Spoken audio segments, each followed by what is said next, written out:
கர்த்தருடைய பரிசுத்த நாமம் மகிமைப்படுவதாக. உங்கள் யாவரையும் கர்த்தருடைய மகத்துவமான நாமத்தில் அன்போடு இந்த நாளுடைய வேத ஆராய்ச்சிக்கு நான் வரவேற்கிறேன். வெளிப்படுத்தின விசேஷம் 2வது அதிகாரத்தில் 4வது திருச்சபையாக இருக்கக்கூடிய தியத்திரா திருச்சபையினுடைய தூதனுக்கு கர்த்தராகிய இயேசு கிறிஸ்து எழுதின கடிதத்தை நம்ம கடந்த வாரம் தியானிப்பதற்கு நேரம் எடுத்தோம். இந்த தியத்திரா தூதனுக்கு எழுதின இந்த கடிதத்துல இந்த சபை எந்த அளவுக்கு கிரியைகளில், அன்பில், ஊழியத்தில், விசுவாசத்தில், பொறுமையில் ஆரம்பத்தில் இருந்த கிரியைகளை விட வளர்ந்த ஒரு கிரியைகளோடு செயல்பட்டு கொண்டிருக்கிற ஒரு திருச்சபைக்கு எழுதின கடிதத்தை நாம் வாசித்தோம். முழுமையாக வாசிக்க முடியல. ஒரு பகுதியை நம்ம தியானிச்சுட்டு இருக்கிறோம். என்ன பகுதி அது? எல்லாம் சிறப்பா இருக்கக்கூடிய தியத்திரா திருச்சபையில ஒரு குறை இருக்கிறது. அந்த குறையை குறித்து நாம் கவனிக்கும் பொழுது யேசபேல் என்கிற ஒரு தீர்க்கதரிசி என்று தன்னை அழைத்துக் கொள்ளுகிற ஒரு நபருக்கு நீங்கள் இடம் கொடுத்திருக்கிறீர்கள். அந்த நபர் ஊழியக்காரர்கள் வேசித்தனம் பண்ணவும், விக்கிரகத்துக்கு படைக்கப்பட்டவர்களை புசிக்கும்படியாக நடந்து கொள்ளும்படியாய் அவர்களை வஞ்சித்திருப்பதற்கு நீங்கள் இடம் கொடுத்திருக்கிறீர்கள். இந்த காரியத்தை குறித்து நம்ம கொஞ்சம் ஆழமா படிக்கும்படியாக யேசபேல் என்கிற பழைய ஏற்பாட்டு தீர்க்கதரிசி பழைய ஏற்பாட்டு ராஜாவினுடைய மனைவியாக இருந்த ஒரு நபர் எப்படியெல்லாம் ஒரு தலைமைத்துவத்தை வஞ்சித்து தலைமைத்துவத்தை வீழ பண்ணுகிறக்கூடிய ஒரு பெண் என்பதை நாம் நேரம் எடுத்து தியானிச்சோம். போன வாரமே ஒரு சிலர் என்கிட்ட கேட்டாங்க, இன்னும் கொஞ்சம் யேசபேலை பற்றி நம்ம கொஞ்சம் டீப்பா படிச்சிருந்தா நல்லா இருக்குமே அப்படின்னு எதிர்பார்த்தாங்க. ஸோ இன்றைக்கு நம்ம படிக்கக்கூடிய இந்த விஷயத்திற்கு அவசியமாக நாம் இன்றைக்கும் யார் இந்த யேசபேல், இந்த யேசபேலுடைய வஞ்சனை அல்லது பாவம் எப்படி ஒருவரை வீழ்த்தும், அதை இன்னும் கொஞ்சம் நம்ம தியானிச்சுட்டு அதற்கு பிற்பாடு அந்த சபையின் தூதனுக்கு கர்த்தராகிய இயேசு கிறிஸ்து என்ன எச்சரிப்பை கொடுக்கிறார், அதில் என்ன ஆறுதலான வார்த்தை இருக்கிறது, என்ன பலன் இருக்கிறது, இதையெல்லாம் நாம் படிக்க போகிறோம். கண்களை மூடி நாம் ஜெபிக்கலாம். உன்னதமான தேவனே, பரிசுத்தமுள்ள அப்பா, உம்மை நன்றியோடு துதிக்கிறோம், ஸ்தோத்தரிக்கிறோம். நேர்மையான ஆசீர்வதிக்கப்பட்ட வேலைக்காக கர்த்தருக்கு அதிகமாக நன்றி செலுத்துகிறேன். இன்றைக்கும் எங்களோடு கூட கர்த்தர் பேசும்படியா எங்களை தாழ்த்துகிறோம். உம்முடைய நாமம் மகிமைப்படத்தக்கதாக, எங்கள் ஆத்துமாவுக்கு பிரயோஜனமாய் இருக்கத்தக்கதாக இந்த வேலை ஆசீர்வதிக்கப்பட தாழ்த்துகிறோம். எங்களை முழுமையாய் நீர் ஆண்டு கொள்ள ஒப்பு கொடுத்து எங்கள் மீட்பெரும் இரட்சகருமாயிருக்கிற கர்த்தராகிய இயேசு கிறிஸ்துவின் நாமத்தில் தாழ்மையோடு எங்களை ஒப்பு கொடுக்கிறோம், நல்ல பிதாவே, ஆமென்.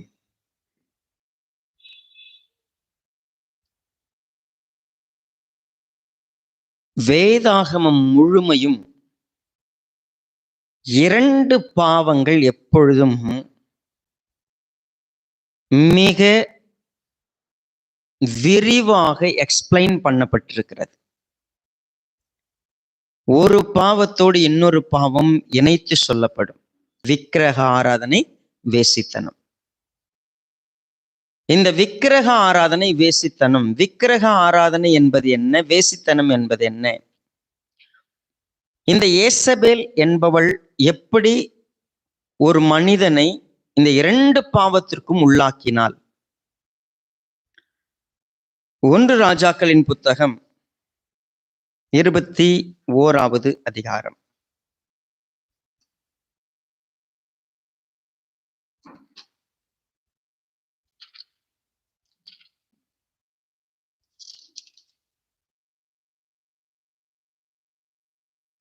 25வது வசனத்தை பாருங்கள்.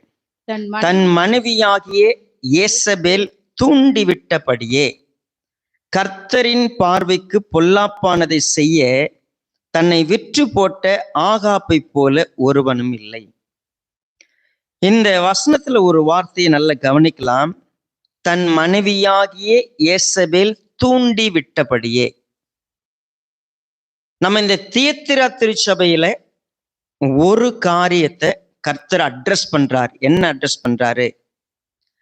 யார் தப்பு பண்றாங்க, யாரு தூண்டி விடுறாங்க. இப்ப தப்பு செய்யறதுக்கு பற்றி பேசுறதுக்கு முன்னாடி இந்த தூண்டி விடக்கூடிய பாவம் இருக்கு இல்லையா? பொதுவாகவே நாம் ஒரு பாவம் செய்வதற்கு நம்முடைய சுபாவம் காரணமா இருந்தாலும், நாமே அமைதியா இருந்தாலும், நம்மளை பாவம் செய்யாம இருக்கிறதுக்கு மற்றவங்க உதவி செய்வாங்களான்னு கேட்டா இல்லை. நம்மளை பாவம் செய்ய வைக்கிறதுல இந்த உலகமும் சரி, பிசாசும் சரி, மாம்சமும் சரி, நம்மை தூண்டி விடுவதில் மிக மிக மோசமாய் செயல்படக்கூடிய எதிரிகள் இவங்க. அதுல குறிப்பா பிசாசானவன் மாம்சத்தையும் உலகத்தையும் பயன்படுத்துவான். எப்படி? சர்வசாதாரணமா இந்த பாவத்துக்கு தூண்டி விடுறது.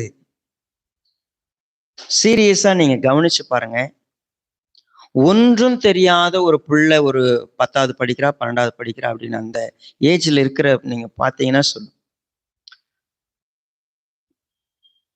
அவ போய் பாடம் படிக்கிறதுக்கு உட்கார்ந்து இருக்கிறா, கிளாஸ் கவனிக்க போறா, பக்கத்துல இருக்க சும்மா இருக்க மாட்டான். முன்னாடி ஓவரா இன்னைக்கு பயங்கரமா மேக்கப்லாம் பண்ணிட்டு வந்திருக்கிற, உன்னையும் அவன் பார்த்துட்டு இருக்கிறான்.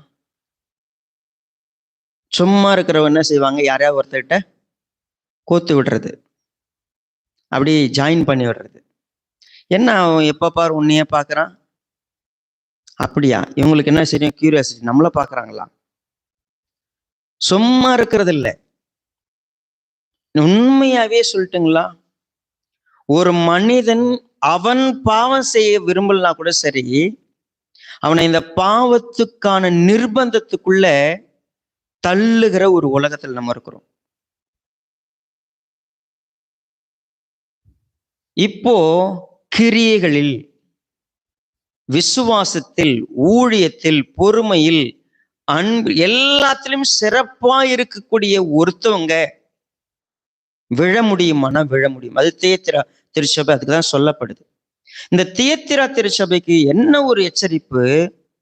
உன்னை பாவத்தில் தள்ளக்கூடிய, பாவத்தில் தூண்டி விடக்கூடிய ஒரு நபர் அங்க இருக்கிறாங்க. ஆனா நீ அதுக்கு அனுமதி கொடுக்குற. தியத்திரா திருச்சபையினுடைய பிரச்சனை என்ன? நீ அனுமதி கொடுக்குற.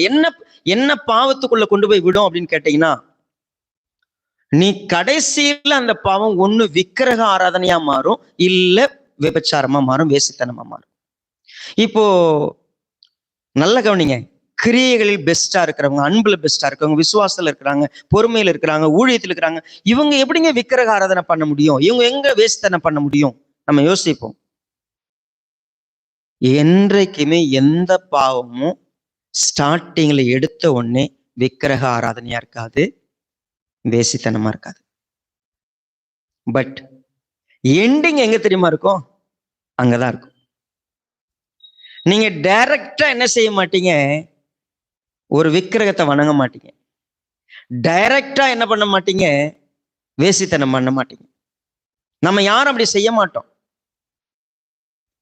ஒரு மனிதனை நீங்கள் சாதாரணமா எடை போடுறீங்க. ஒரு இந்த விஷயம் எப்படிரா ஒரு விக்கிரக ஆராதனையா மாறும்? நான் ஒரு விக்கிரக ஆராதனை, நீங்க எல்லாரும் சொல்லலாம், நான் எந்த விக்கிரக ஆராதனைக்காரன், நான் வேசித்தனமா பண்றேன் அப்படின்னு நீங்க நினைக்கலாங்க.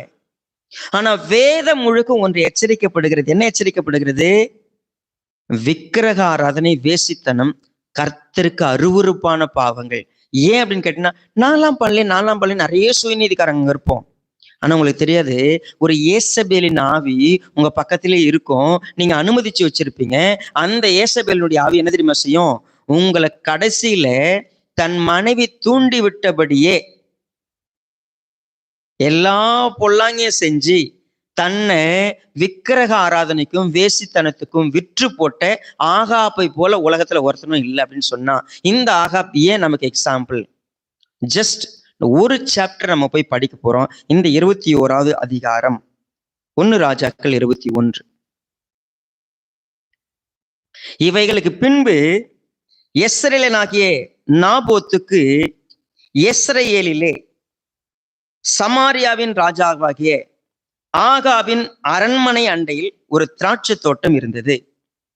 ஆகாப் நாபோத்தோட பேசி, உன் திராட்சை தோட்டம் என் வீட்டிற்கு அடுத்திருக்கிறபடியால் அதை கீரை கொள்ளையாக்கும்படி எனக்கு கொடு.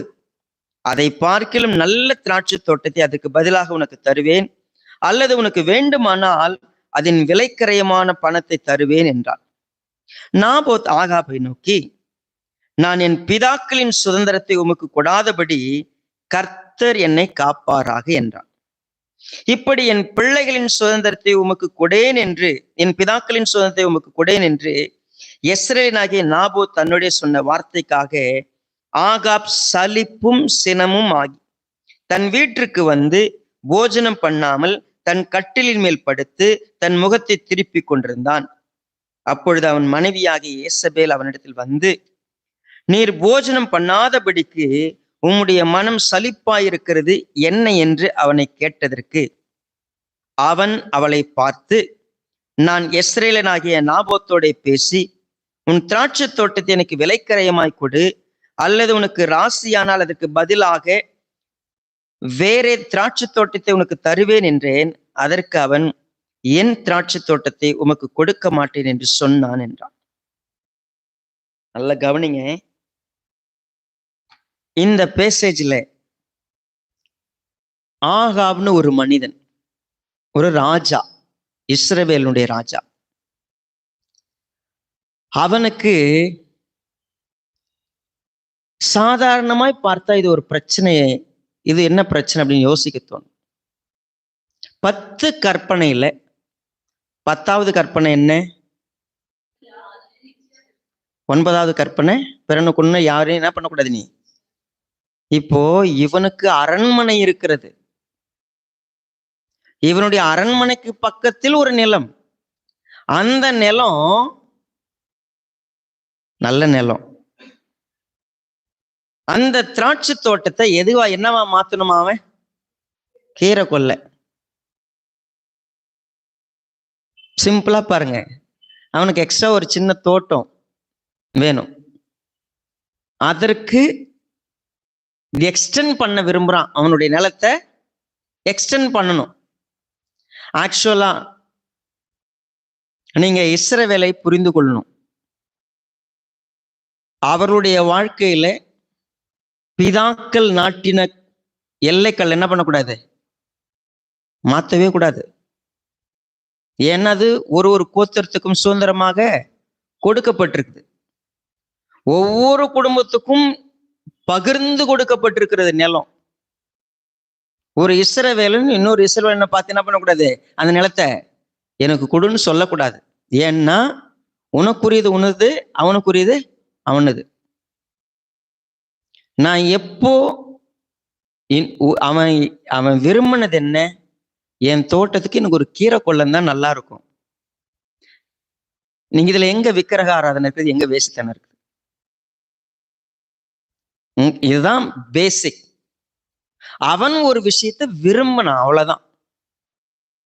நீங்க பாருங்களேன், நம்முடைய லைஃப்ல நாம் ஒரு காரியத்தை விரும்புவதன் மூலமாய் விக்கிரக ஆராதனைக்குள்ள போக முடியுமா, வேசித்தனத்துக்குள்ள போக முடியுமான்னு கேட்டா எண்டிங் எங்கன்னா அங்கதான் போய் நிற்கும். இங்க ஸ்டார்ட் ஆகுது. அது என் லைஃபுக்கு ஒரு எக்ஸ்ட்ரா ஒரு தோற்றம் தான் நல்லது தானே. அவன் விரும்பினது அவ்வளவுதான். சரி, அவன் விரும்பும் பொழுது நல்ல மனைவி என்ன சொல்லணும்? இல்ல அவன் உண்மையாவே கர்த்தரை மையப்படுத்துகிறவனா இருந்தா நிச்சயம் பேசிருக்க மாட்டான். இப்ப அவனுடைய ஆன்சர் என்ன? எனக்கு கொடுப்பான், நான் விலைக்கரையை கொடுக்குறேன், இல்லைன்னா வேற தோட்டம் தரேன்னு சொல்லும் பொழுது அவன் என்ன சொல்றான்? என் பிதாக்களுடைய சுதந்திரத்தை நானும் உமக்கு கொடாதபடிக்கு யார் என்ன காப்பாற்றணும்? அவன் யாரை மையப்படுத்துறவனா இருக்கிறான் பாருங்க. அப்பா அம்மாவும் மதிக்கிறான், தாயும் தகப்பனையும் கனம் பண்றான். கர்த்தர் அவரை அன்றி வேற தேவன் அவருக்கு இல்லை. 10 கற்பனையும் இந்த ஒரு சம்பவத்துல மீறதை நீங்க பார்க்க முடியும். என்ன பண்ண? பொய் சொல்லாதிருப்பாயாக. என்ன தெரியுமா பொய் சொல்லாம? எசபேல்கிட்ட போயிட்டு உண்மையாகவே அவன் என்ன சொன்னான்னு அதை சொல்லாம அவன் திராட்சை தோட்டத்தை அவன் தரமாட்டேன்னு சொன்னான். ஆக்சுவலா எங்க அப்பா அம்மா எனக்கு கொடுத்ததை நான் என்ன பண்ண முடியாது, தர முடியாதுன்னு சொன்னான். இது சுதந்திரமாய் வழி வழியாய் வரக்கூடியதை தர முடியாதுன்னு சொல்றான், அதான் உண்மை. ஆனா அவன் திராட்சை தோட்டத்தை அவன் என்ன பண்ண மாட்டேங்கிறான், தர மாட்டேங்கிறான். இப்ப குற்றவாளி யார் தெரியுமா? நாபோத்தும் குற்றவாளியாய் அங்க நிறுத்துறான். நான் கேட்டா அவன் கொடுக்கல. இந்த ஏசபேலுங்கிறதுக்கு ஒரு அர்த்தம் படிச்சுல, எங்கே உன் இளவரசன். இந்த வார்த்தையை மனசுல பதிச்சுக்குங்க. எங்கே உன் இளவரசன் அப்படின்னு சொன்னா, தூங்கிக்கிட்டு இருக்கிற நம்ம மிருகத்தை தூண்டி விடுற வேலை. ஏடா உன்னை அம்மா கேவலமா சொல்றேன், அமைதியா இருக்கிற நீ. சரி, நானும் அந்த செவுள்ளே விட்டுருப்பேன். ஏன் அமைதியா வர? இதெல்லாம் நியாயம் கிடையாது தெரியுமா? அநியாயம் பண்றேன், பார்த்துட்டு இருக்கிற நீ. இங்க பாரு, ஒரு முறை பார்த்துக்கலாம், 2 முறை பார்க்கலாம். என்ன நீ என்ன சூடு சொரண இல்லை உனக்கு? சாப்பாடு தான்டா சாப்பிட்ற நீ, எப்படி இதெல்லாம் கேட்காம இருக்கிற நீ? நம்மை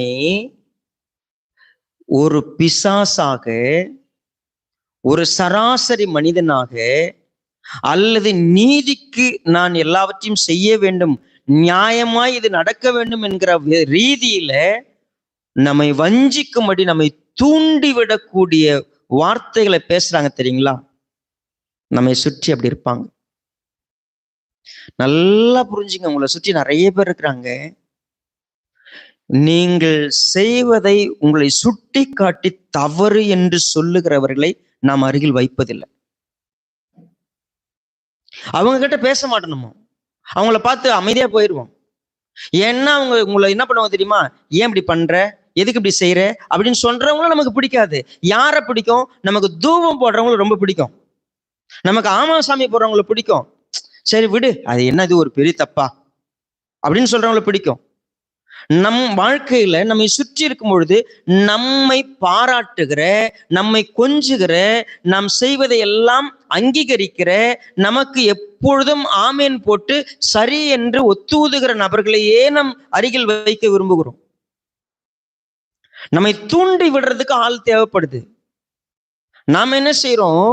நம்ம எப்பொழுதும் நம்ம ஃப்ரெண்ட்ஷிப் வச்சிருக்கல, என்ன மாதிரி ஃப்ரெண்ட்ஷிப் நம்ம வச்சிருப்போம், எந்த மாதிரி கம்பெனி நம்ம வச்சிருப்போம் அப்படின்னா, நான் போகிற பாதைக்கு எனக்கு துணை வேணும், என் பார்வையை சரின்னு சொல்லணும், அவங்களதான் எனக்கு பிடிக்கும். இவன் போய் படுத்துக்கிட்டு இருக்கிறான், ஆக்சுவலா இவன் செய்வது அத்தனையும் கர்த்தருடைய கற்பனையை மீறி இருக்கிறான். கட்டின பொண்டாட்டி என்ன செஞ்சிருக்கணும்?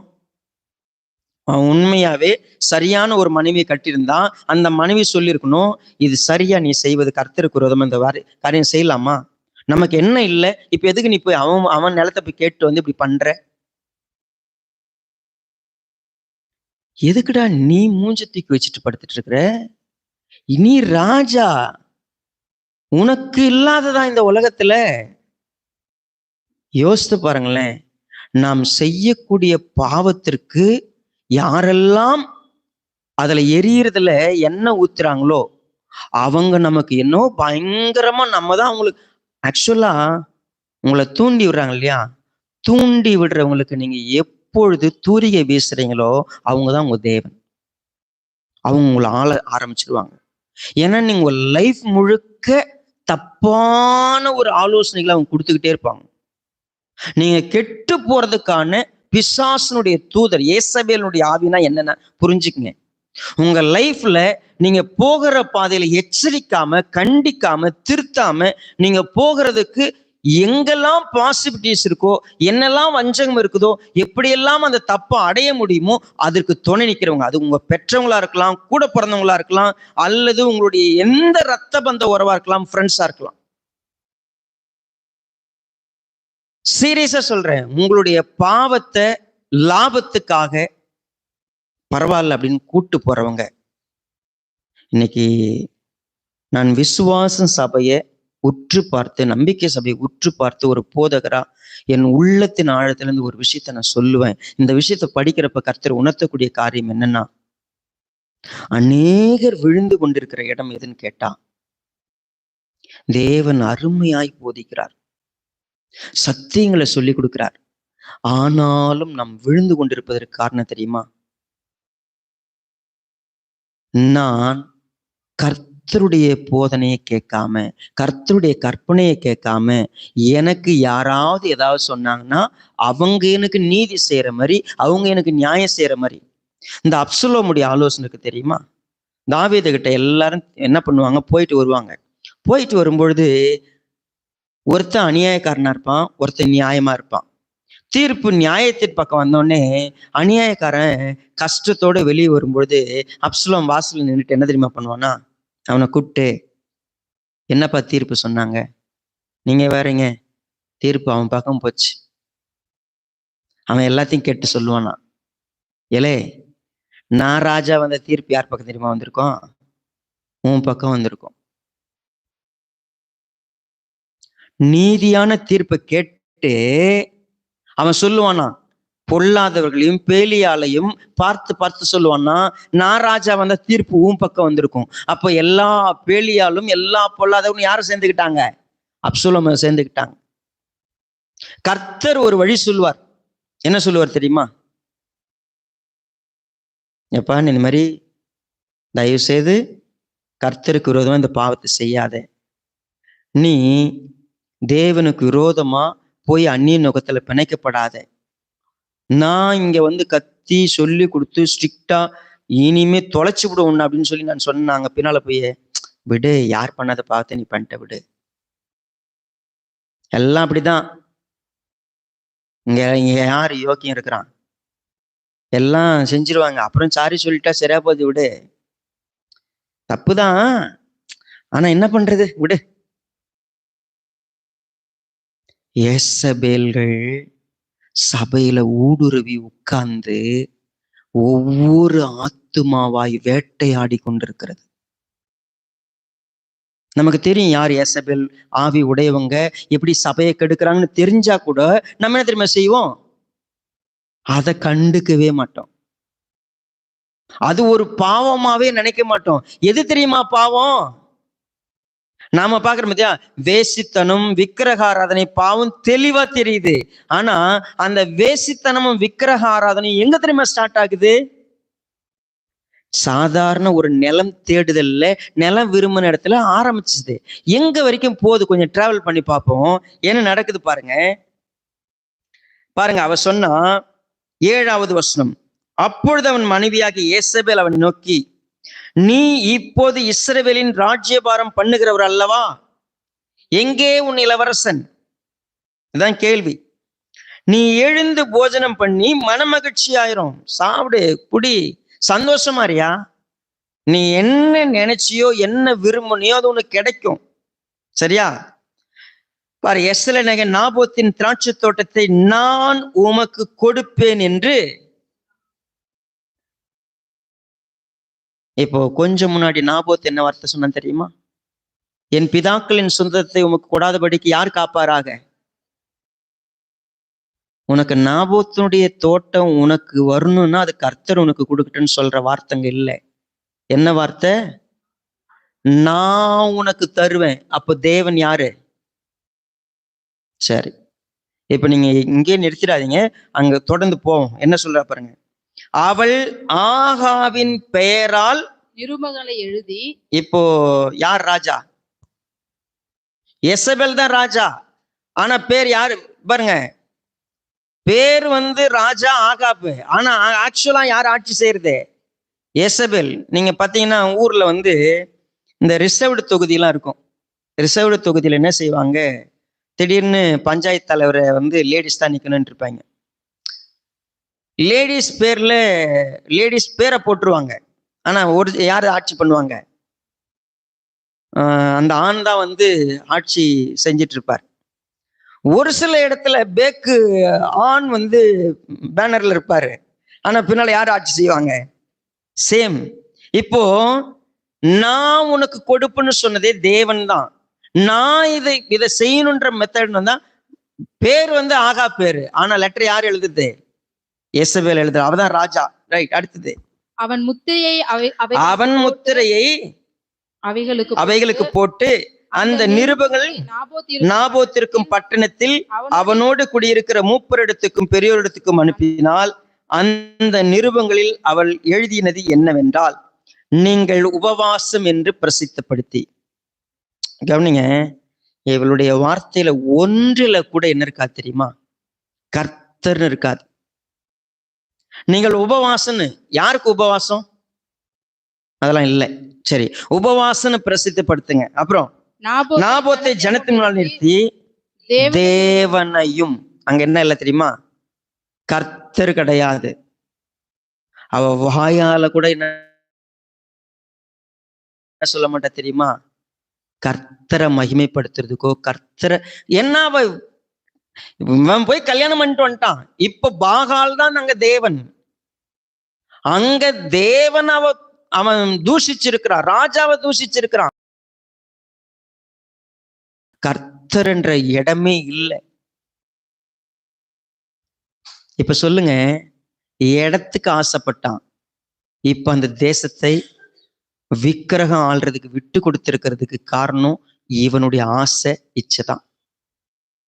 பொய் சொன்னாங்க, திருடுறாங்க, கொலை செய்யறாங்க, எல்லாம் பொய் சாட்சி சொன்னாங்க. 10 கற்பனையும் மீறி இருக்கும் இந்த சம்பவம். நீங்க இந்த சம்பவத்தை A to Z எடுத்து பிரிச்சு வச்சுச்சீங்கன்னா, 10 கற்பனையும் மீறி ஒருத்தனை கொலை செய்து அந்த அந்த நிலத்தை திருடி எடுத்துக்கிட்டு சொந்தமாக்குவாங்க. கர்த்தருடைய கற்பனையை மீறினது இல்லாம ஒரு விக்கிரகம் என்ன சொல்லுகிறதோ அதை கேட்பதற்கு பெயர். பாருங்க, நான் சொல்லிட்டேன் இல்லையா, வேசித்தனம் விக்கிரகம் ரெண்டும் பிரிக்க முடியாதது. நீங்கள் உங்களுக்குரியதை விட்டு வேறொன்றை விரும்புவதற்கு பேரும் வேசித்தனம். ஒன்றை விரும்புவதற்கு பேர் என்னது, வேசித்தனம். அந்த வேசித்தனம், அதற்காக நீங்கள் எந்த அளவுக்கு உங்க லைஃப் ஸ்பெண்ட் பண்றீங்களோ நீங்க விக்கிரக ஆராதனைக்கு, அது உங்களுக்கு விக்கிரகமா இருக்கும். எக்ஸாம்பிளுக்கு நீங்க புரிஞ்சுக்கணும்னா, இந்த இஸ்ரவேல் மக்களுடைய பாவத்தை, 2 பாவத்தை எப்பொழுதும் சொல்வார், வேசித்தனம் விக்கிரகம், வேசித்தனம் விக்கிரகம். எசேக்கியேல் 16வது அதிகாரம்.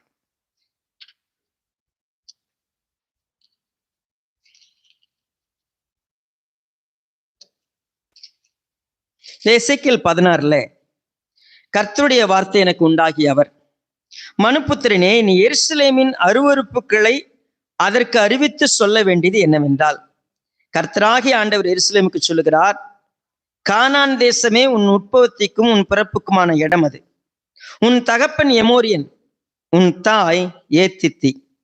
உன் பிறப்பின் வர்த்தமானம் என்னவென்றால், நீ பிறந்த நாளிலே உன் தொப்புள் அறுக்கப்படவும் இல்லை, நீ சுஸ்தமாவதற்கு தண்ணீரால் குளிப்பாட்டப்படவும் இல்லை, உப்பால் சுத்திகரிக்கப்படவும் இல்லை, துணிகளில் சுற்றப்படவும் இல்லை.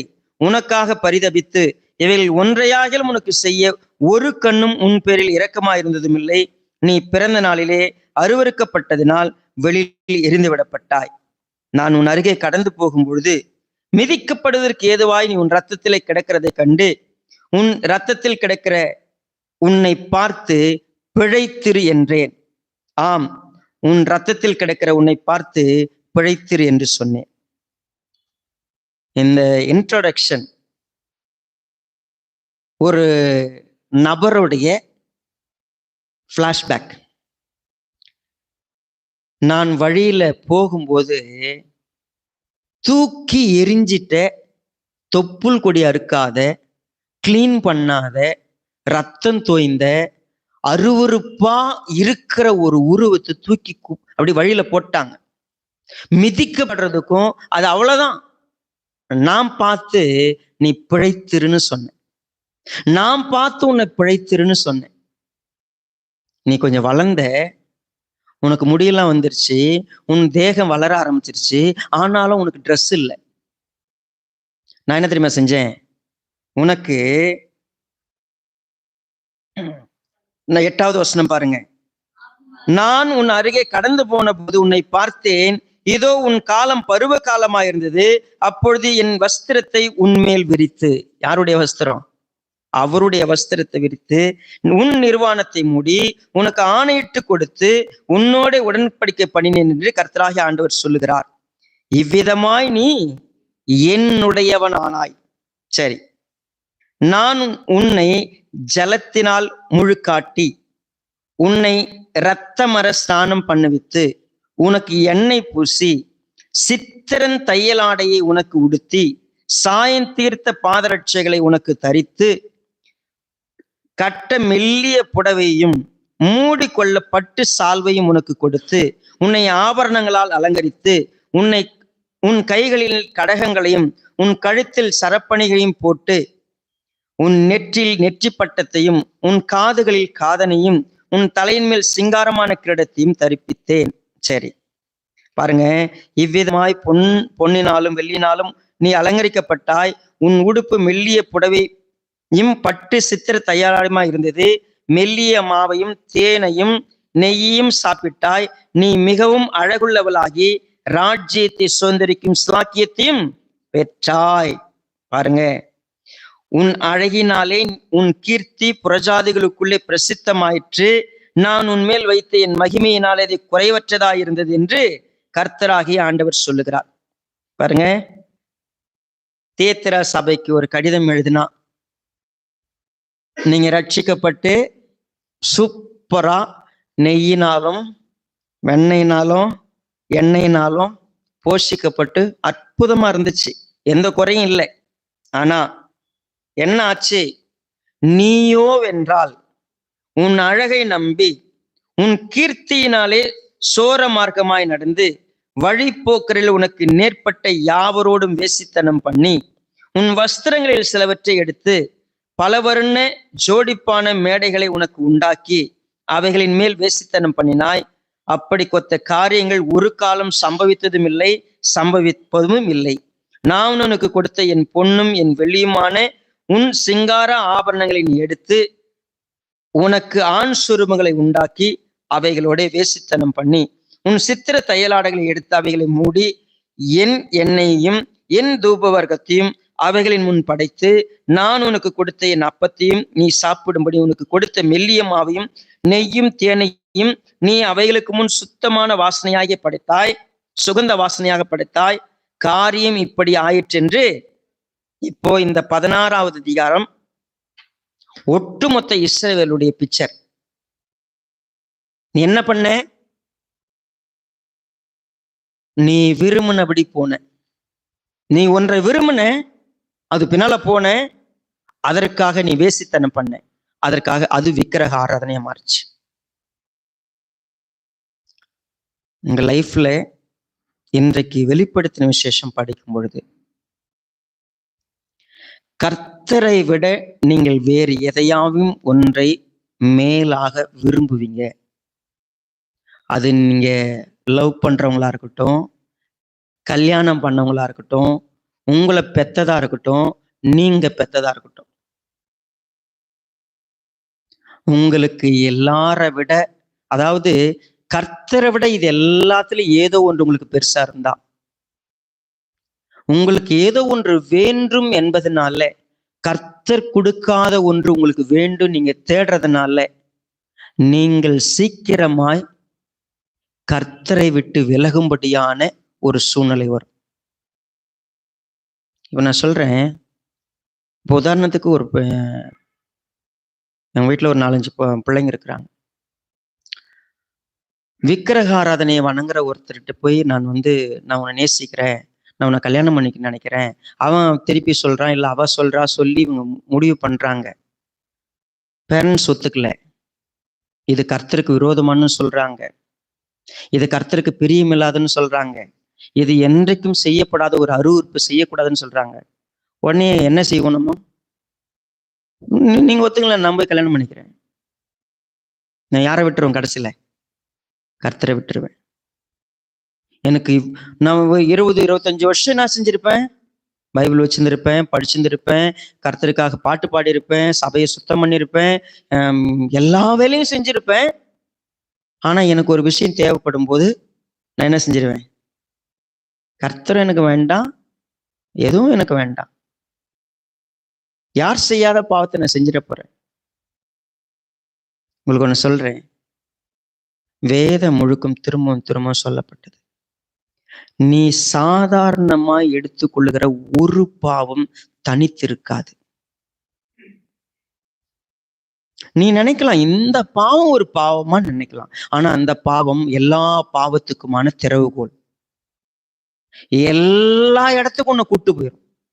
கடைசியா நீ கர்த்தரையே மறுதலிப்ப, கர்த்தரையே தூக்கி வச்சிருவேன். நான் ஒண்ணும் இல்லை, இங்க இல்லை, நான் வேற இடத்துல போய் ஆராதிச்சுக்கிறேன் அப்படின்னு போவேன். நீ இதை செய்யாதப்பான்னு சொன்னா, இந்த ஒரு சர்ச்சு தானா, இங்க ஏத்துக்க மாட்டேங்க, நான் வேற சர்ச்சுக்கு போறேன். நீ எந்த இயேசுவை வணங்குவ?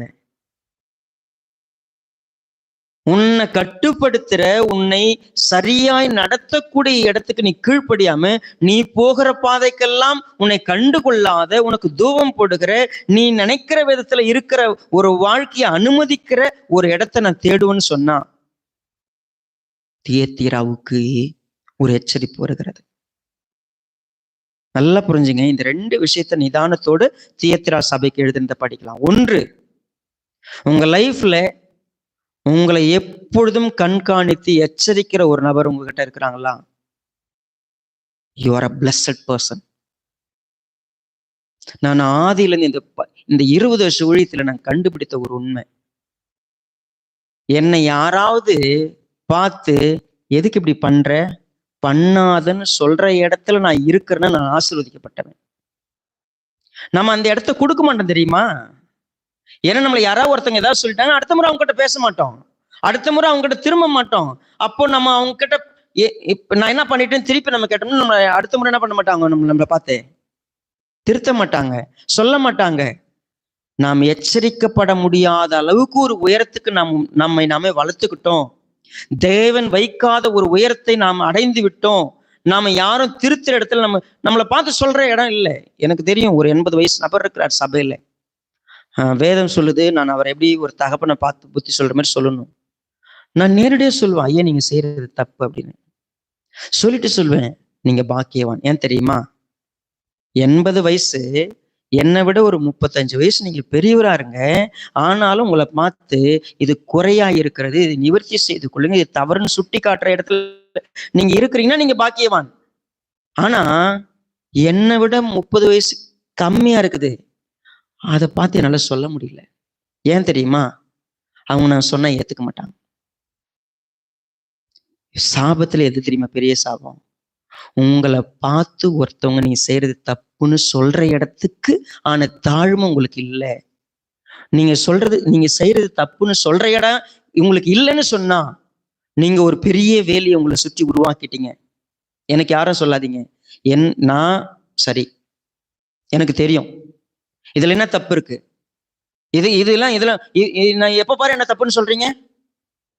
சாதாரணமா ஒரு பையன்கிட்ட பேசினா ஒன்னே லவ் ஆகுது,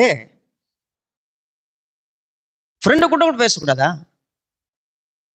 சும்மா இருக்குமா உங்களெல்லாம்? நீங்க அந்த காலத்துல இருக்கீங்க, என்ன நினைச்சுக்கிறீங்க? நாங்க செய்யறது பெரிய பாவமா? இப்பெல்லாம் எல்லாம் பாய் பெஸ்டின்னு இருக்குது, லவ்வர் கிடையாது அது, சரியா? எல்லாம் ப்ரோஸ், எல்லாம் என்னதான் ப்ரோ தான்,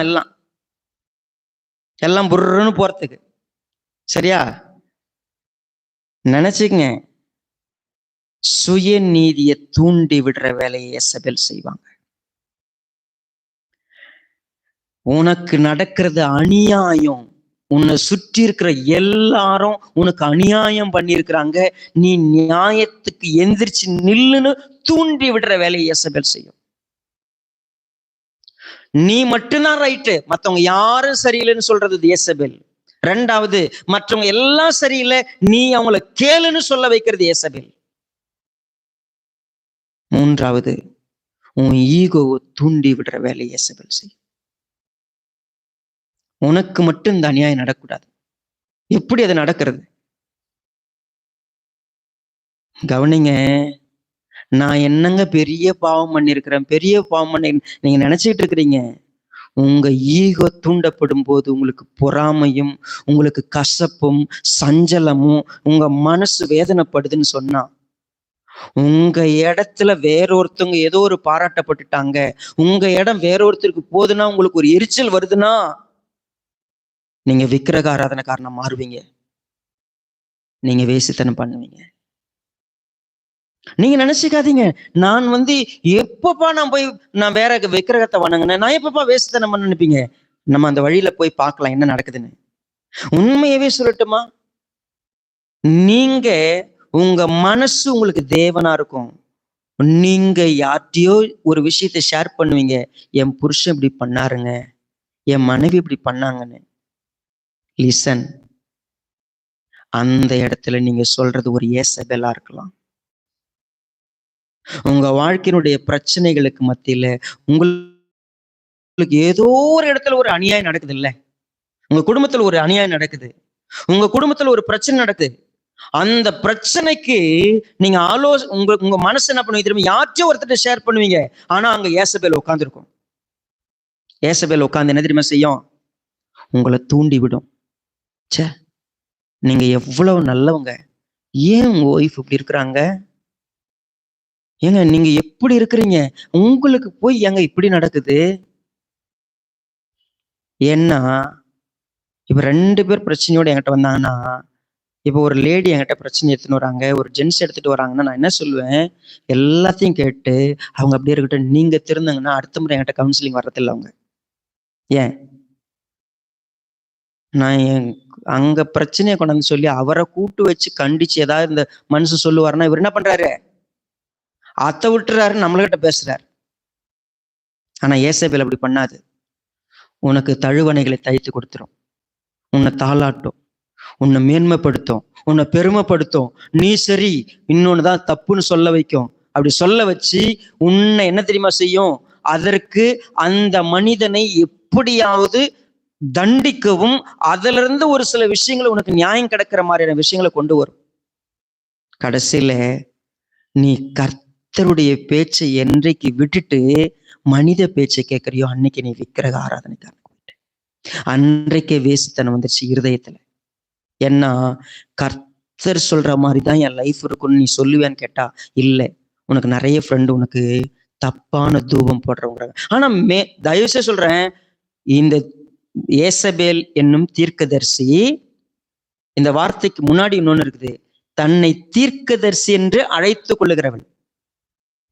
சரிங்களா? அப்போ மேல எப்படி தெரியுமா இருக்கும்? உண்மையாவே நல்லா இருக்கும் பார்க்கிறதுக்கு, ஆலோசனை எல்லாம். அது கர்த்தரை விட்டு உன்னை விலக செய்யும். நீ எங்கிருந்து வந்தன்றதை மறந்துட வச்சிடும். ஆக்சுவலா நம்ம எது தெரியுமா மறந்துடுவோம்? நம்ம வழியில கிடந்துங்கிறத மறந்துடுவோம். இப்ப நியாயம் கேட்போம். நம்ம மேல ரத்தம் இருந்ததை மறந்துடுவோம்.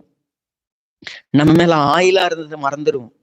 இப்ப நமக்கு சிங்காரம் வந்துருச்சு, நமக்கு அழகு வந்துருச்சு, நமக்கு கொஞ்சம் வளர்ந்துட்டோம், கொஞ்சம் சரியாயிட்டோன்னு நமக்கு திமிரு வந்துடும். நம்ம என்ன தெரியுமா செய்வோம்? நம்ம அழகை நம்பி போக ஆரம்பிச்சிருவோம், கர்த்தரை விட்டுருவோம். ஏசபேல் உங்களை சுத்தி, ஏசபேலுடைய ஆவி எந்த விதத்துல நிக்குதுன்னு அடையாளம் காண வேண்டியது நீங்க தான். உலகத்துல அநேக கள்ள தீர்க்கதரிசிகள் தோன்றி இருக்கிறதுனால நீங்க எது கர்த்தருடைய ஆவி, எது பொல்லாத ஆவின்னு உங்களால அடையாளம் காண முடியலன்னு சொன்னா நிச்சயம் விழுவது சாத்தியம். அப்ப என்ன செய்யணும்? தியத்திரா சபைக்கு எழுதுறார். என்ன எழுதுறாரு பாருங்க. தியத்திரா சபைக்கு நம்ம வருவோம் இன்னைக்கு.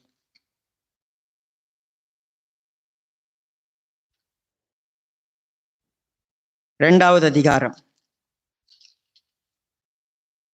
21. நம்ம 20 வாசிச்சுட்டு இங்க வருவோம். உன் பேரில் எனக்கு குறை உண்டு. என்னவெனில், தன்னை தீர்க்கதரிசி என்று சொல்லுகிற ஏசபேல் என்னும் ஸ்திரீயானவள் என்னுடைய ஊழியக்காரர் வேசித்தனம் பண்ணவும் விக்கிரகங்களுக்கு படைத்தவைகளை புசிக்கவும் அவர்களுக்கு போதித்து அவர்களை வஞ்சிக்கும்படி நீ அவளுக்கு இடம் கொடுக்கிறாய். See, you have given a chance. நான் உங்களுக்கு சொல்லட்டுமா?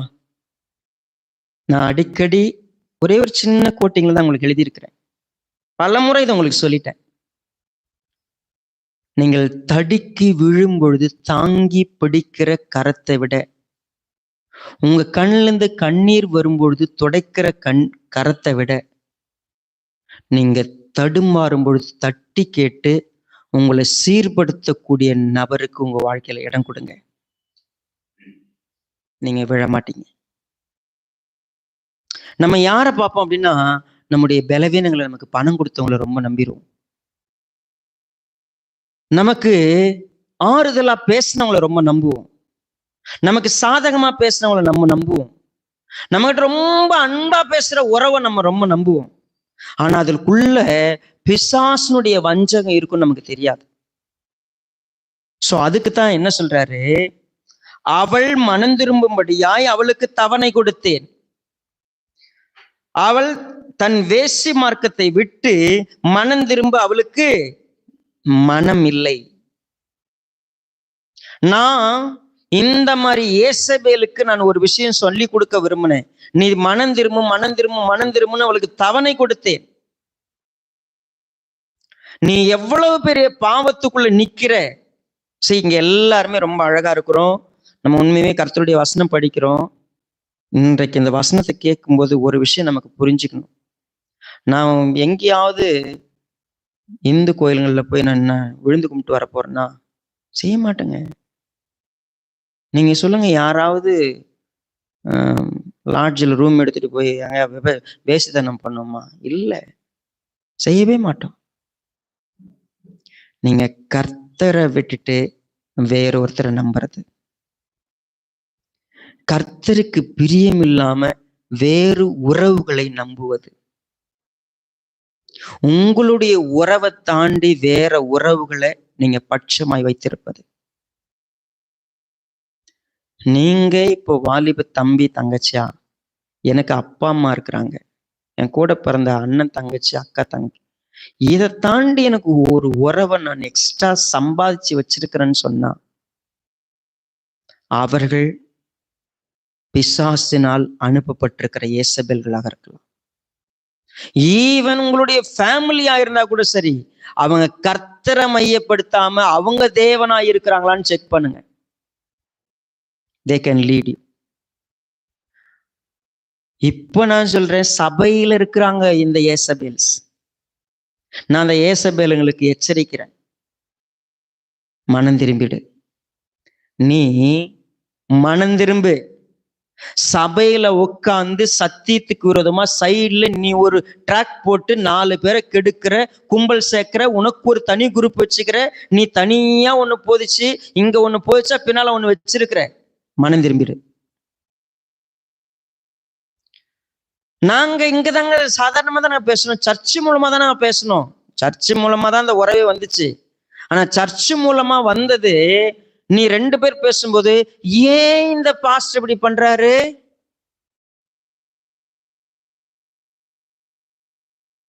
ஒருவேளை இந்துல கல்யாணம் பண்ணா இப்படித்தான் அனுப்பணுமா?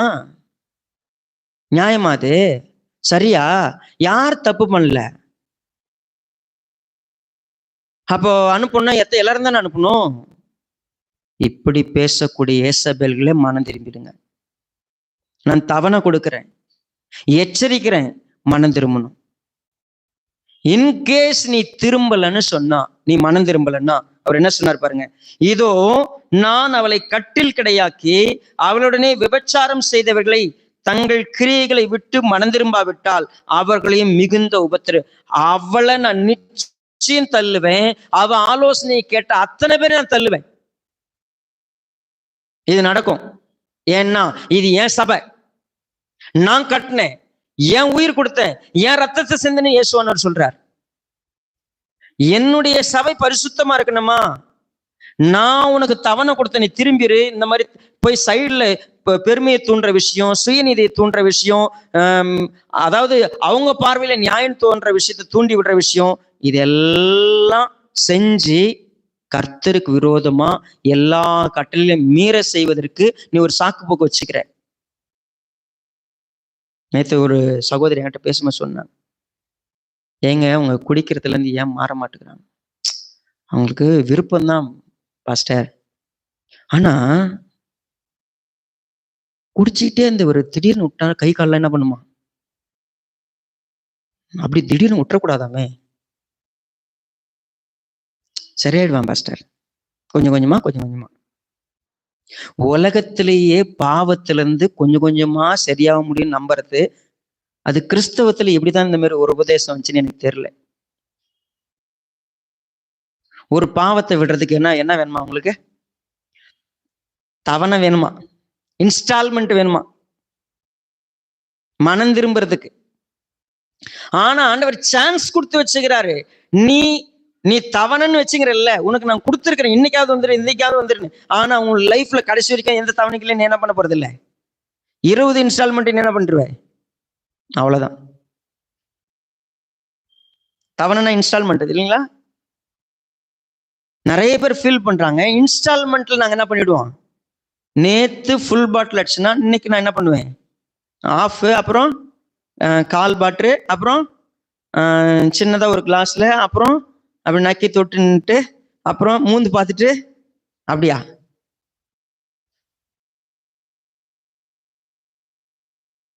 சரி, பாட்டிலுக்கு அப்படி சொல்ற, நீ ஒரு விபச்சார பாவம் செய்யணும் என்ன பண்ணுவேன்? யோசிங்க. இன்னைக்கு கர்த்தர் உங்ககிட்ட பேசினா, உனக்கு உணர்ந்தா நீ என்ன செய்யணும்? யோவேல் புஸ்தகத்துல நமக்கு ஒரு முக்கியமான க்ளூ இருக்குது. மனம் திரும்புறதுனா என்ன? குயிக்கா, இன்னைக்கு நேரம்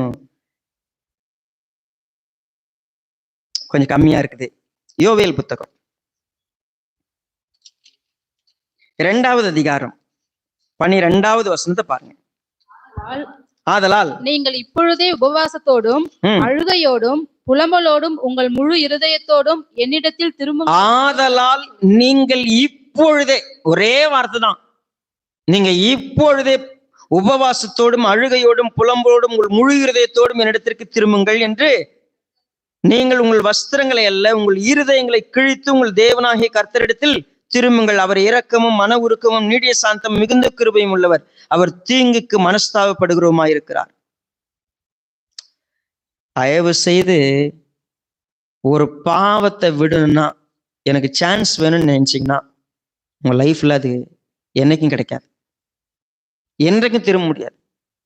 நான் அவளுக்கு தவணை கொடுத்தேன், அவ திரும்ப போறதில்லை, அவ பேச்சு கேட்டவங்களும் திரும்ப போறதில்லை. நான் உண்மையாவே என்ன செய்வேன், அவங்களையும் உபத்திரத்தை தள்ளுவன்னு சொல்லிட்டு அடுத்த வசனம் என்ன சொல்லுது பாருங்க, வெளிப்படுத்தின விசேஷம் 2. அவளுடைய பிள்ளைகளையும் கொல்லவே கொல்லுவேன். இப்போ கவனிங்க, ஏன் இந்த ஏசபேலை நம்ம எப்பொழுதும் கொண்டு வந்து இங்க பாக்குறோம் அப்படின்னா, இந்த மாதிரி பாவம், ஹலோ, நான் செய்யற பாவம் எனக்கு மட்டும்தான், ஆமா தானே? முன்னாடி எல்லாம் எசேக்கியேல் என்ன சொல்லாரு, பிதாக்கள் திராட்சை காய்களை தின்றால் பிள்ளைகளுடைய பற்கள் கூசி போகும் என்று சொல்லப்பட்ட காலம் இருந்தது. நாம் பண்ண பாவத்தாக 3ஆம் 4ஆம் தலைமுறை மட்டும் கர்த்தர் என்ன பண்ணாரு, விசாரிப்பார்னு இருக்கு. ஆனா புதிய உடன்படிக்கையில நான் செய்யற பாவம் என்ன மட்டும் தான் பாதிக்கும், ஆமா தானே? கவனிங்க, இப்போ ஒரு பாவம் நீ பண்ண உன் பிள்ளைய பாதிக்கும், ஏசபேலுடைய பாவம். கவனிங்க, நான் தப்பு பண்ணா என்ன கர்த்தர் தண்டிப்பார், அது என்னோட போயிடும். கவனிங்க, இப்போ இன்னொருத்தன் தப்பு பண்றதுக்கு நீங்க காரணமா இருந்தா உங்களையும் விசாரிப்பாரு, உங்க பிள்ளையும் விசாரிப்பாரு, உன் பிள்ளையும் கொல்லுவார். என்ன சாவடிக்கிறது என்னன்னா 2வது மரணம். அவன் எந்த காலத்திலும் தேவனுடைய என்ன பண்ண முடியாது, அந்த கிருபைக்குள்ள வரவே முடியாது. ஒரு தியத்திரா சபைக்கு கொடுக்கப்பட்ட எச்சரிப்புனா தெரியுமா, நீ தப்பு பண்ற அப்படிங்கிறது நீ தெரிஞ்சிரு. இன்னொன்னு, இன்னொருத்தன் தப்பு பண்றதுக்கு காரணமா இருக்காது. அப்படி காரணமா இருந்ததுன்னா உன்னை மட்டும் இல்ல, உன் பிள்ளையும் அந்த கிருபைக்குள்ள வர முடியாது. இது பயங்கரமான எச்சரிப்பு. தயவு செய்து நான் தப்பு பண்ணி நான் திருந்திருங்கிறது இன்னொருத்தவங்களுக்கு நான் ஏசபேலா இருந்துடவே கூடாது. அதை நான் ரொம்ப கவனமா பார்க்கணும். அடுத்தது, அப்பொழுது நானே உள்ளிந்திரியங்களையும் இருதயங்களையும் ஆராய்கிறவர் என்று எல்லா சபைகளும் அறிந்து கொள்ளும். பாருங்க, எனக்கு நான் ஏன் அக்கினி சுவாலை போன்ற கண்களை உடையவர், சரியா? நான் ரொம்ப ஃபேமா நான் நிக்கிறேன். என்ன காரணம்? நான் எல்லா இருதயத்தையும் அறிகிறேன். சும்மா இவங்க சொன்னாங்கன்னு உன் பேர்லாம் தீர்ப்பு சொல்ல மாட்டேன், அவங்க பண்ணாங்கன்னு தீர்ப்பு சொல்ல மாட்டேன். உன் இருதயம் எப்படிப்பட்டது, நீ எந்த நோக்கத்துல செஞ்ச, நீ எதற்காக செஞ்சன்னு உனக்கு எனக்கு தெரியும். உள்ளந்திரியங்களையும் இருதயங்களையும் அறிகிறவர்னு கர்த்தர்னு எல்லாருக்கும் தெரியும். ஏன் தெரியுமா? நல்லா நடிச்சுக்கிட்டு இருந்த நீயும் அழியிற, உன்னுடைய அடுத்த சந்ததியும் அழியுதுன்னு யாராவது பார்த்தாங்கன்னா அவங்களுக்கு ஒரு தீர்ப்பு இதுதான். மேல வேணா நீ ரொம்ப தீர்க்க தரிசியானவள்னு இருக்கலாம், சூப்பரா இருக்கலாம், கர்த்தருக்காக ஊழியம் செய்யலாம், அன்பு இருக்கிற மாதிரி காட்டலாம், விசுவாசம் இருக்கிற மாதிரி காட்டலாம், எல்லாருக்கும் உங்ககிட்ட. ஆனா நீ ஒரு ஏசபேல் ஆவியுடைய ஒருத்தினா, ஒரு நபர்னு சொன்னா, ஒரு ஆணா இருந்தா, கர்த்தர் சொல்றாரு, உன்னை நான் நிச்சயம் தண்டிப்பேன், உன் பிள்ளைகளையும் நான் தண்டிப்பேன். அப்போ கர்த்தர் யாருன்னு இந்த எல்லா சபைகளும் அறிந்து கொள்ளும். ரைட். அடுத்தது, அன்றியும் உங்களில் ஒவ்வொருவனுக்கும் உங்கள் கிரியைகளின்படியே பலனளிப்பேன். உங்க கிரியைகளின்படி இங்க ஒரு விஷயத்தை சேர்த்துட்டாரு. அவங்கவுங்க பண்றத என்ன பண்ணுவேன், கேட்பேன். இப்ப என்ன பாஸ்டர், இப்பதானே சொன்னீங்க நான் பண்ண என் பிள்ளையும் கேட்பாருன்னு. ஜென்ரல் ஒட்டு மொத்தத்துக்கும் இதுதான். அவன் கிரியைக்கு அவன் பலன் கொடுப்பான். ஆனா நீ பண்ற ஒரு கிரியை உன் பிள்ளையும் கொண்டு போய் உன் பிள்ளையும் சேர்க்கணும். அது எது? நீ சபையில நான் ரத்த சிந்தி சம்பாதி சேர்த்து வச்சிருக்கிறேன், நீ வஞ்சித்து என்ன பண்ணுவ, ஒருத்தனை கீழே தள்ளுவனா நான் விசாரிப்பேன். ரைட். அடுத்தது, தியதீராவிலே இந்த போதகத்தை பற்றி கொள்ளாமலும் சாத்தானுடைய ஆழங்கள் என்று அவர்கள் சொல்லுகிறார்களே, அந்த ஆழங்களை அறிந்து கொள்ளாமல் இருக்கிற மற்றவர்களாகிய உங்களுக்கு ஒண்ணு இல்லைங்க. இந்த மாதிரி கபடஸ்தங்க மேல சூப்பரா நடிச்சுக்கிட்டு உள்ள கபடத்தோட நடந்துக்கிற எதுலயும் இவங்கெல்லாம் பங்கெடுக்க மாட்டாங்க. ஒரு சிலர் நடக்கிறதெல்லாம் என்ன பாஸ்டருங்க, எங்கெல்லாம் தெரியாத பாஸ்டர், நாங்க பாட்டுன்னு வந்தோமா, செய்தி கேட்டோமா, போனோமான்னு இருந்தோம். ஆனா இங்க ஒரு சிலவங்க தந்தரமா உட்காந்து நாட்டாம பண்ணி 4 பேரை கெடுத்து எல்லாம் பண்ணி, அதற்கு சம்பந்தமே இல்லாம கர்த்தருடைய வார்த்தையை கேட்டனா, என்ன திருத்தனா, நான் மாத்திக்கிட்டனா, நான் அப்படி போயிட்டு இருக்கேன்னா, நான் அவங்களுக்கு சொல்றேன், ஏசபேலுக்கு இடம் கொடுத்தவங்க சரி, அதை பற்றிக்கிட்டு கெட்டு போனவங்களும் சரி, அவங்க கிட்ட சொல்லிட்டேன், இதுக்கு சம்பந்தமே இல்லாத ஒரு சிலர் தேர்தல் இருக்கிறாங்க. இந்த மாதிரி வஞ்சகத்துக்கு அவங்க இடம் கொடுக்கறது இல்லை, அதை பற்றி கொள்றதும் இல்லை, அதுக்கும் அவங்களுக்கு சம்பந்தமே கிடையாது. நான் அவங்களுக்கு சொல்லுகிறது என்ன சொல்றேன், உங்கள் மேல் வேறொரு பாரத்தையும் சுமத்த மாட்டேன். நான் எந்த பாரத்தையும் உங்களுக்கு சுமத்த மாட்டேன். உங்களுக்குள்ளதை நான் வருமளவும் பற்றி கொண்டிருங்கள். நான் உங்களுக்கு என்ன ஒப்புவிக்கிறேனோ அதை நீங்க என்ன பண்ணுங்க, பற்றி கொண்டிருங்க. ஜெயம் கொண்டு முடிவு புரியுதா? என் கிரியைகளை கை கொள்ளுகிறவன் எவனோ அவனுக்கு நான் என் பிதாவினிடத்தில் அதிகாரம் பெற்றது போல ஜாதிகள் மேல் அதிகாரம் கொடுப்பேன். அவன் இருப்பு கொள்ளால் அவர்களை ஆளுவான். அவர்கள் மண்பாண்டங்களை போல நொறுக்கப்படுவார்கள். விடிவெளி நட்சத்திரத்தை அவனுக்கு கொடுப்பேன். ஆமாங்க, இது எல்லா பிளஸ்ஸிங்கும் அவனுக்கு உண்டு. என் சபையில தான் இருக்கிறேன், என்ன நடக்குது உள்ள என்ன நடக்குதுன்னா எனக்கு தெரியாது பாஸ்டர். நான் வந்தனா, கர்த்தருடைய வார்த்தையை கேட்டேன்னா, நான் அவரை நேசிக்கிறேன்னா, நான் யாருக்கும் செவி கொடுக்காம கர்த்தரை நேசிச்சு கர்த்தரை மட்டுமே பற்றி கொண்டு என்னுடைய வாழ்க்கையில நான் சரியா நடக்கணும் நான் வந்துகிட்டு இருக்கிறேன்னா, கர்த்தர் சொன்னார், உனக்கு விடிவெளி நட்சத்திரம் உண்டு, உனக்கு நான் அதிகாரத்தை கொடுக்குறேன், உனக்கு வல்லமையை கொடுக்குறேன், நீ யாரும் உன்னை மேற்கொள்ள முடியாது, இனி இருப்பு கொள்ளாத எல்லாத்தையும் அடிச்சு தும்சம் பண்ணிட்டு போயிட்டே இருக்கலாம், தைரியமா இரு. ஸ்தேத்திர சபைக்கு கொடுத்த வார்த்தை தான் நமக்கு. நாம் எந்த இடத்துல நிக்கிறோம்? ஒண்ணு, ஏசபேலா இருக்கிறோமா, ஏசபேலுடைய ஆலோசனை கேட்டு நடக்கிறவங்களா இருக்கிறோமா, ஏசபேல ஆலோசனைல பாதிக்கப்பட்டவங்களா இருக்கிறோமா, இல்லை ஏசபேலுக்கு எனக்கு சம்பந்தம் என்ற இடத்துல இருக்கிறோமா? நான் யாரு? எந்த ஒரு பாவத்துக்கு இடம் கொடுக்காம அன்பிலும் விசுவாசத்திலும் பொறுமையிலும் கிரியிலும் ஊழியத்திலும் நான் ஒவ்வொரு நாளும் பெறுகிறதுக்கு சத்தியத்தை கேட்டு நடக்கிறோம்னா நான் இருக்க போறேன். தீர்மானம் பண்ணலாமா? கர்த்தர் நமக்கு உதவி செய்யட்டும். கண்களை முடிச்சோம் போனோம். நல்ல தகப்பனே, இரக்கமுள்ளப்பா, நன்றியோடு உங்களை துதிக்கிறோம், ஸ்தோத்திரிக்கிறோம். இந்த அற்புதமான நேரத்துக்காக நன்றி. மீண்டுமாக இயேசுவினுடைய காரியங்களை குறித்து நாங்கள் ஆராய்ந்து பார்த்திருக்கிறோம். அதற்கான எச்சரிப்பு என்ன, அதற்கான தண்டனை என்ன, அதனுடைய சூழ்ச்சியில சிக்காமல் விலகி நிற்கிறவனுடைய ஆசீர்வாதங்கள் என்ன, இவைகளை நாங்கள் கவனித்திருக்கிறோம். கர்த்தர் எங்களுக்கு உதவி செய்யுங்க. உம்முடைய மகிமையான வார்த்தைகள் தொடர்ந்து எங்களை ஆளுகை செய்யட்டும். இந்த மாதிரி பாவங்களுக்கு நாங்கள் விலகி இருக்க எங்களுக்கு உதவி செய்யுங்க. ஆண்டவரே, இந்த வார்த்தைகளை யாரெல்லாம் கேட்கிறோமோ நாங்கள் அந்த வார்த்தைகளுக்கு செவி கொடுத்து கீழ்ப்படிந்து உணர்ந்து வாழ உதவி செய்யுங்க. உம்முடைய நாம மாத்திரம் மகிமைப்படட்டும். மீட்பெரும் ரட்சகருமாயிருக்கிற கர்த்தராகிய இயேசு கிறிஸ்துவின் நாமத்திலே தாழ்மையோடு வேண்டிக் கொள்ளுகிறோம் நல்ல பிதாவே. ஆமென். தேங்க்யூ ஸோ மச் உங்க எல்லாருக்கும்.